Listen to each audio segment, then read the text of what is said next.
بسم اللہ الرحمن الرحیم۔ محترم ناظرین السلام علیکم۔ پیارے دوستو، آج ہم آپ کو رسول خدا صلی اللہ علیہ وسلم کے بچپن کا ایک واقعہ بتائیں گے۔ مکہ کی تپتی دھوپ اور ہوا میں اڑتی گرد و غبار گلیوں میں چھائی ہوئی تھی۔ بھوک سے نڈال قدموں کے ساتھ آپ صلی اللہ علیہ وسلم چل رہے تھے کہ دور ابو جہل کا کھجوروں کا باغ نظر آیا۔ ابو جہل ایک یہودی کے ساتھ مل کر کھجوریں ایک بوری میں بھر رہا تھا۔ نبی کریم صلی اللہ علیہ وسلم کو بہت بھوک لگی تھی، اسی لیے 2 کھجوروں کی امید لیے آہستہ آہستہ باغ کی طرف بڑھنے لگے۔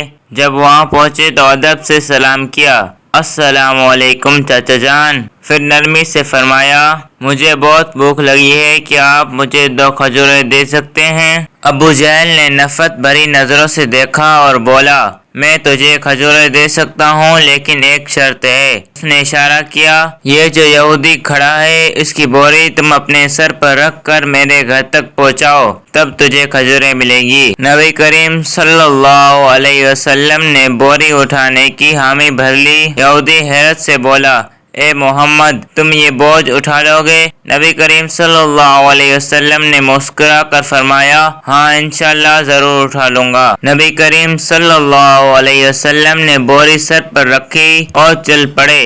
چھوٹے چھوٹے قدم، تھکا ہوا جسم، لیکن چہرے پر ایک روحانی سکون تھا۔ ابو جہل اور وہ یہودی پیچھے پیچھے چل رہے تھے۔ کچھ دیر بعد بوری ابو جہل کے دروازے پر رکھ دی۔ نبی صلی اللہ علیہ وسلم نے فرمایا، چچا جان، اب مجھے کھجوریں دیجیے۔ ابو جہل نے ایک کھجور آپ صلی اللہ علیہ وسلم کو دے دی۔ آپ صلی اللہ علیہ وسلم نے نرمی سے فرمایا، کیا آپ ایک اور کھجور نہیں دے سکتے؟ یہ معصوم سی التجا ابو جہل کے دل میں آگ لگا گئی۔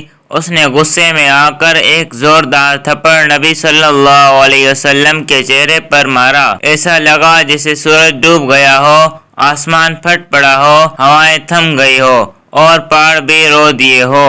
ابو جہل ہنستا ہوا اپنے گھر چلا گیا، لیکن جیسے ہی کھجور کی بوری کھولی گئی، حیران کن منظر سامنے آیا۔ تمام کھجوریں چھوٹے چھوٹے پتھروں میں بدل چکی تھی۔ یہ منظر دیکھ کر وہ یہودی ہکا بکا رہ گیا۔ وہ فوراً اپنے قبیلے کے سردار کے پاس دوڑا۔ وہ یہودی سردار سے کہہ رہا تھا، آج میں نے ایک عجیب واقعہ دیکھا ہے۔ نبی صلی اللہ علیہ وسلم نے صرف ایک تھپڑ کھایا اور پوری بوری کی کھجوریں پتھر بن گئی۔ سردار نے سن کر کہا، ہم نے بھی اپنی آسمانی کتابوں میں پڑھا ہے کہ آخری نبی محمد صلی اللہ علیہ وسلم ہوں گے، لیکن کیا یہ وہی محمد ہیں؟ ہمیں اپنی مذہبی پیشواؤں سے رجوع کرنا ہوگا۔ اگرچہ وہی نبی ہیں تو ہم انہیں زندہ نہیں چھوڑیں گے۔ پھر اس نے حکم دیا، جاؤ اور یہ خبر ہمارے پیشوا تک پہنچاؤ۔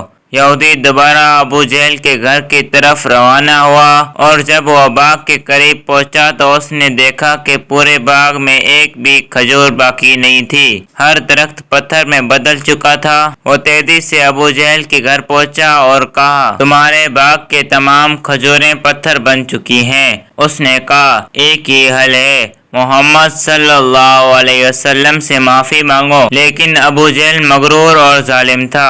اس نے نرمی سے کہا، ٹھیک ہے، چلو محمد صلی اللہ علیہ وسلم کے گھر چل کر دیکھتے ہیں۔ جب وہ گھر پہنچا تو حضرت ابو طالب تنہا موجود تھے۔ ابو جہل نے آواز دی، اے ابو طالب، کہاں ہے تمہارا بھتیجا محمد؟ وہ تو بڑا جادوگر نکلا، اس نے میری کھجوریں پتھر بنا دی۔ پھر تضحیک آمیز انداز میں بولا، کہیں کسی شیر یا ریچھ نے تو اسے نہیں کھا لیا؟ یہ سن کر حضرت ابو طالب بے چین ہو گئے۔ انہوں نے فوراً نبی صلی اللہ علیہ وسلم کی تلاش شروع کر دی۔ نبی کریم صلی اللہ علیہ وسلم پہاڑ کے کنارے بیٹھے رو رہے تھے، فرما رہے تھے، اگر میرے والد زندہ ہوتے تو شاید میرے ساتھ ایسا سلوک نہ ہوتا، میں بہت تنہا ہوں۔ یہ دیکھ کر جنگل کے شیر، ریچھ، ہرن سب وہاں آ گئے۔ شیر کی آنکھوں میں بھی آنسو تھے۔ وہ کہہ رہے تھے، یا رسول اللہ صلی اللہ علیہ وسلم، یہ تھپڑ جیسے ہم پر لگا ہو، آپ نہ روئے، ہم یہ منظر برداشت نہیں کر سکتے۔ اسی لمحے حضرت ابو طالب وہاں پہنچ گئے۔ انہوں نے نبی کریم صلی اللہ علیہ وسلم کو سینے سے لگایا اور کہا، کس نے تمہیں تکلیف دی میرے لال؟ جب تک میں زندہ ہوں کوئی تمہیں چھو بھی نہیں سکتا۔